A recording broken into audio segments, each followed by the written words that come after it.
Hey there, Guardians! Destiny 2 has finally hit its mid-season patch for Season 21 or Season of the Deep, and there's a whole host of things to talk about here, so we're going to jump right into it to give you all the latest on the big changes Bungie has made for the Solstice event. But before we get started, make sure that if you're new here, you hit the subscribe button and ring the notification bell to stay up to date with all your favorite live game coverage, and leave a like if you enjoy this video, leave a dislike if you don't, and let us know in the comments what we can do better for next time. So Destiny 2 Update 7.1.5, we have activities, Crucible, adjusted spawn points on Burnout for Trials of Osiris Dominion. That was something I knew a lot of Trials players did not enjoy, the new spawns on Burnout for Trials of Osiris's new mode, so I think this is going to be a welcome change. Fix some positions where players could get outside of the playable area on these maps, Radiant Cliffs, Altar of Flame. Those maps have definitely had some problem areas where, let's say, unscrupulous players will make their way outside of the map to gain an advantage, so that's going to be a welcome change for you Crucible players. Fixed an issue where the voiceover at the end of Mayhem matches would not play. Mayhem is so crazy, I have never even noticed this. Free roam. Neomuna fixed an issue where terminal overload would stop progressing at stage 3. I haven't done terminal overload in months, but if you're someone who's just coming back for Lightfall and you're trying to get that done to get certain weapons or something, that should now be fixed. As for UI or UX, fixed an issue where the Guardian rank icon decorations for higher ranks were missing. Fixed an issue where season pass ranks past 100 were not being properly registered on the journey screen. Fixed an issue where the reward for rank 71 on the season pass was not unlocking properly. I think I just hit that myself, so I'm glad to see that that is being unlocked. The issue was only visual and the boost was properly applied when unlocked. That's great to hear. Fixed an issue where the Eververse featured carousel sound effect could be heard while previewing other items. So I assume this means that when you were looking through the whole store, you would hear the sound that you're only supposed to hear on the featured page, but who knows exactly what that was affecting. Moving on to gameplay and investment, armor. Fixed an issue where dexterity mods were not providing the proper benefits to weapons ready speed. That explains a lot because I use dexterity mods in Crucible and I thought things felt kind of weird and sluggish. Fixed an issue where the Stronghold exotic gauntlets were not properly extending the duration of restoration based on the number of shots blocked and causing it to grant restoration on dealing damage with any sword. Now applies restoration after blocking damage immediately after a swing and extends its duration based on the number of enemy attacks blocked. So that definitely means that Strongholds are working properly now. I didn't know there was a bug that did something like this because I haven't used Strongholds in quite a while, but I'm definitely going to check them out now because I remember them being a lot of fun back in the day, and I know Bungie is working on some sort of sword rework in the future, so we'll hopefully be able to see something cool with that. Fixed an issue where the Blight Ranger exotic helmet was consuming super energy while guarding. The Blight Ranger is a helmet that I have not seen anyone use since the season came out. So hopefully this will be something that gets this thing into the rotation a little bit more. I know in theory it's supposed to be good, but it just in practice has not worked out well. And consuming super energy while guarding, that's bad because it's not supposed to do that as far as I know. Fixed an issue where the NPA Werewalker armor sets had inconsistent glowing effects. Fixed an issue where the Channeling Robe's chest armor was missing a texture, and that explains a lot about the weird look of that armor. Okay, so now we're moving on to weapons. General fixed an issue where stasis weapons with splash damage were dealing less damage than intended to stasis crystals. The new Pacific Epitaph grenade launcher was a notable example of this. I thought that was kind of weird that that grenade launcher didn't pop stasis crystals because I use that all the time on a stasis build, so that explains that.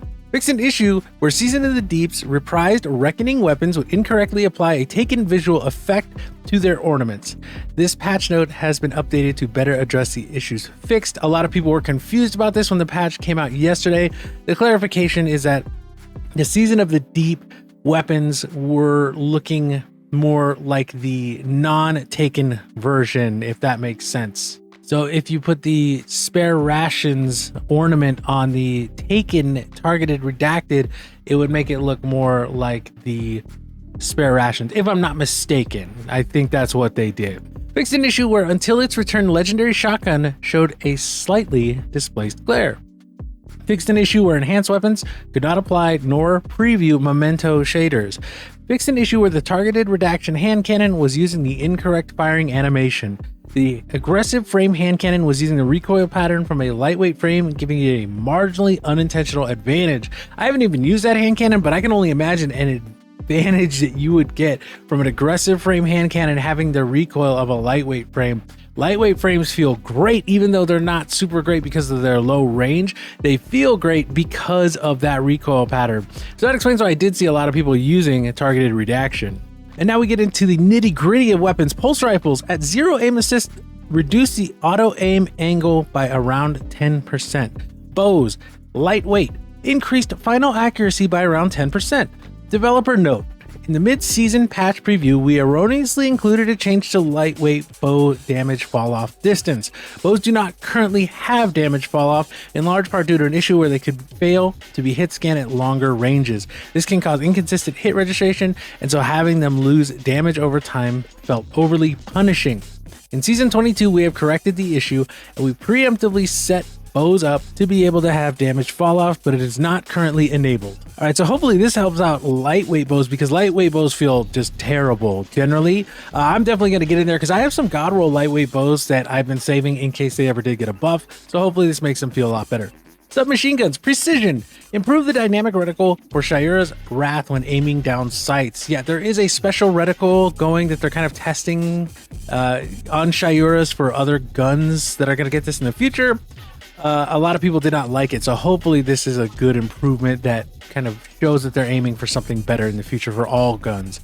Shotgun, lightweight, reduce the spread angle of the outer horizontal pellets by 15%. That is a huge change. Lightweight shotguns before the shotgun changes a season or two ago were like the meta, and I think that this is going to definitely kind of put them back up there. Lightweight, because of the movement speed, were very popular, but they started having weird hit registration issues because of the spread changes that they made.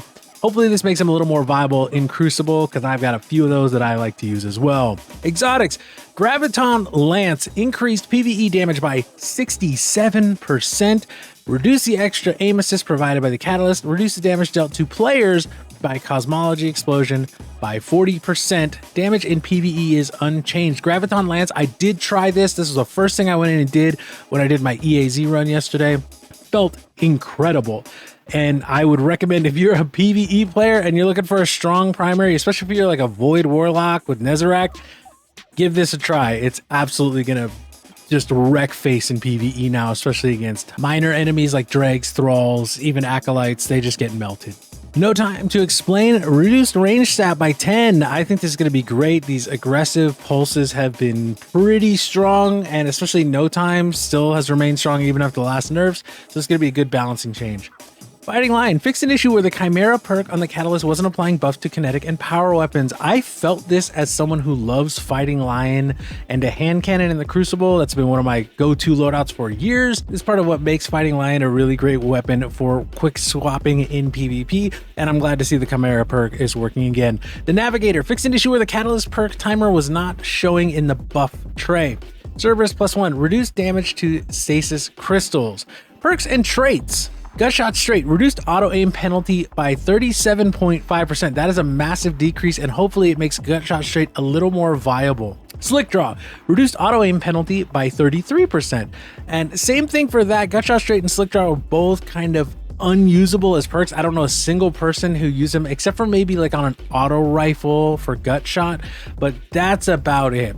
A lot of those perks detractions before were a little too severe, so hopefully this kind of brings them in line to like, hey, yeah, there's a penalty, but they're usable. Target Lock, reduced maximum damage versus players from 40% to 25% damage in PvE is unchanged. This is good, but I've already seen members of the community come out and say, hey, Target Lock has absolutely changed nothing. That reduction against players has done nothing for time to kill, especially on Immortal. So it's basically pointless. Do with that information what you will. Abilities. For Stasis, we have Whisper of Rhyme, reduced max overshield amount from 100 HP to 50 HP. Reduced overshield gain per Stasis shard from 12.5 HP to 5 HP. That's a severe reduction. Non-player combatants now deal 50% damage to Whisper of Rhyme overshield. I assume that's a 50% reduction. So that kind of balances out in PvE. And yeah, it makes it better for PvP, so you don't have to deal with that quite as much. Whisper of Change, reduced damage reduction in PvP from 15% to 5%. That is a great thing. And I know that with targeted redaction, I believe, was a big kind of sub meta that Titans were using early on in the season. They would use the Hoarfrost chest piece, make a bunch of stasis crystals, get the little crystals, get the Whisper of Rhyme, get a damage boost, and it would start this whole chain of they have way less damage they're taking and way more they're putting out. All right, for Strand, Threaded Spectre, Flechette Storm, and the Wanderer will now display unique icons in the kill feed of PvP activities. I should probably unlock those. I completely forgot those existed. But if you do use those, boom, there you go. It's going to show in PvP that you got kills with those. Fixed an issue where Threadlings were colliding and detonating near Supremacy Crests. That's awesome because Threadlings are really fun in PvP. So having the ability to not have them just run into a crest instead of a person is good.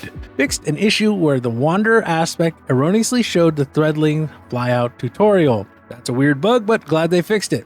Bounties and Pursuits. Fixed an issue where the standard fare bounty would not progress on kinetic weapon kills. Good fix. Make it work how it's supposed to. It's a bounty. Combatants. Fix an issue where Tormentor's abilities were missing some visual effects. Okay, that's cool. I like Tormentors as enemy type, so giving them a little bit more visual flair I think is something good, personally. General. Localization. Korean. Fixed a mismatch with audio and subtitles when interacting with Cade's memorial in the tower. Various languages. Fixed an issue where some descriptions in the loadout screens would overflow their text boxes. Fixed some volume inconsistencies when playing the archive recordings in the Veil Containment mission. All right, so that's it for the patch notes for patch 7.1.5 for Destiny 2, the Season of the Deep mid-season patch. How are you liking the changes so far? Let us know down in the comments below. Personally, I think some of these sound really promising. Like I said, I played with Graviton Lance because that was the first thing I was interested in as a Warlock main who loves to play Void. Put on Nezarec, did some EAZ, changed my armor at the end to get it finished, of course, but it was very, very effective, and I loved it personally. Also changes things like Fighting Lion, and some of those reductions from those long-range pulses I think is going to spice up PvP just a little bit. But let us know down in the comments below. We love to hear from you here, and let us know if you want to join the 5-9 Gaming Destiny 2 clan. We're going to have a link to that in the description below. You can play with me, Talon, or all the other wonderful members of the clan. We have some absolute gamers in there who are always willing to help people out when they have a chance. Also keep your eyes open because Talon is going to be releasing a guide for the Solstice event in its entirety. So make sure you subscribe if you want to see that. Again, I'm LittleBobby here with 5-9 Gaming Direct. Hit that sub button, ring the notification bell, leave a like or a dislike, and let us know in the comments what you think about this video and the changes to Destiny 2 for Season 21's mid-season patch. Thank you again so much for watching, and we hope to see you soon.